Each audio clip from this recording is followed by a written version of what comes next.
Matthew Lavender, thank you so much for talking with me in Ottawa. It's amazing that you're there. Can you please tell me what led you to get on a, like, buy a plane ticket, get on a plane, and go to Ottawa from London, UK? Well, apart from the fact that I'm a little bit crazy and I tend to do things like that, no, it's been 2 years, hasn't it, of what I've been going through, and I've got some, fairly strong opinions on what's going on, and I felt that I really wanted to do something to lend my support to a movement that I thought was going to make a difference. And people often say to me, "Oh, rather than just kind of moaning to everybody and complaining and getting worked up about it, why don't you actually go and do something?" But it's hard to know what you can do, and I'm fortunate in the sense that I have I run a business where I could take a few days off here or there if I feel like it. And I was sitting at home and watching the videos like many other people around the world, and impressed by what I saw was going on here. And so just spontaneously bought a ticket and came over. Yeah. Can I ask you what day did you buy your ticket and when did you fly? Yeah. Well, yeah. So I bought the ticket. So I was watching the videos on the Sunday morning when I woke up. Lazy Sunday morning, and So this past Sunday. Right. Okay. This past Sunday. Yes. And the earliest flight I could get that was realistic was the next day, which was Monday. So with all the time difference, it was possible to sort of fly Monday morning and be here by 5 p.m. I went via Toronto, so short change, and and here I was. So it was very spur of the moment, and I'm fortunate that I had all my documents in order and everything you need to have to travel. I travel a lot for work, so I'm kind of getting used to that whole process, and so there wasn't too much for me to do to make it happen, really, other than buy the ticket and fill out a few forms. Yeah. So what was your first impression when you sort of got into the city in Ottawa? What was the atmosphere like? Yeah, I wasn't really too sure what I was going to find, because obviously we'd heard that everyone was here at the weekend, and it was a slight concern, I suppose, that it all just fizzled out by the time I got here. But I purposely booked a hotel which was, only a couple of blocks away from where I could see the protest was happening. I had a look on Google Maps and worked out where everything was happening. And actually, I dropped my bag off, walked over to where it was, and immediately I was like, "Well, this is really something."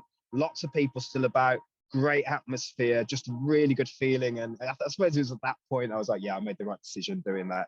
And coming over and seeing it for myself. And really, that's the other most important thing. It's seeing it for yourself.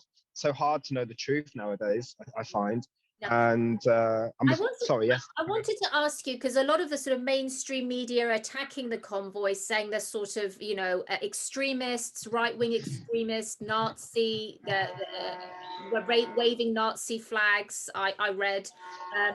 Have you come across any sort of that kind of behavior? What's been your impression? Have you seen any sort of violent behavior happening?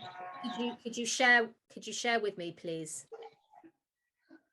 I was interested to find that out myself. I'd seen those same reports, and something didn't sit right with me, because I know from having been to protests around the world and being involved in these kind of movements, not heavily, but now and again, that generally speaking, people are loving and caring and have a good time on these kind of things.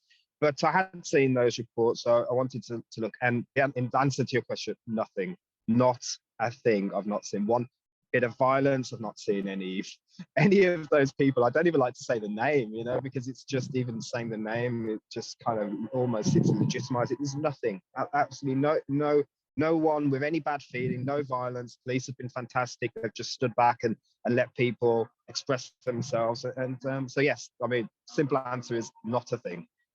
Right. Because of the time difference and a bit of jet lag, I've been up quite early to sort of see what's going on. And actually, when I came here first thing this morning, it was all quite quiet, and the truckers are very, very responsible and thoughtful in that sense. They're not honking during the night. But then by 10, 11, the crowds start to come.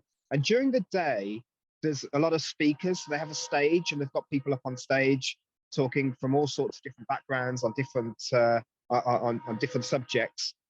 and then it's sort of interspersed with a bit of music. But by the time it gets to late in the afternoon, they start focusing on music and everyone having a dance, and it just turns into what I can only describe as a festival, a festival in the evening. Yeah, it's fun. It's fun. Yeah, it's as much as I feel like I've got some responsibility to kind of report honestly what's going on. I'm quite happy just enjoying the atmosphere. I like to dance, so yeah, we're doing a bit of that. Wow. So no, you look like you've been having a good time. And Yeah, I know, I have. and I've lived in Canada and I know what the winters are like there. They're Mm, quite brutal. yes. What's the weather like? Is it perishing cold? What's the sort of the climate like right now? Yesterday it was. Yesterday it was super cold. I didn't actually check the temperature because I probably would have maybe gasped. But I think it was probably around -20 at one point yesterday. So yeah, that was pretty cold for me. I just had a work trip to Russia like 2 weeks ago. So luckily I'd bought a load of clothes that was appropriate for the weather. It's bitterly cold, but you know what? When you're around good people, having a good time and having a bit of a jig, you soon warm up. Yeah, yeah, absolutely. And I noticed from your Twitter profile, Matthew, that you're also a psychologist. How Yeah.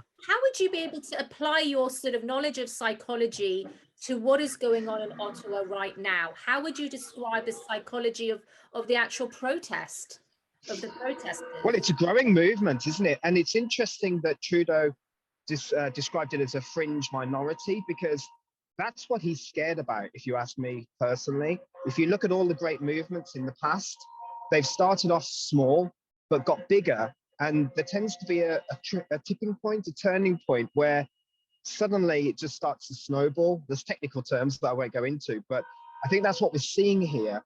And by calling it a minority fringe movement, I think what he wanted to do is portray it as that way so it wouldn't get bigger. But despite the fact that the media is still trying to portray it as that, it's not, and it's getting bigger, and people are starting to see it for what it is and realize that it's not a load of yeah white supremacists and Nazis, etc.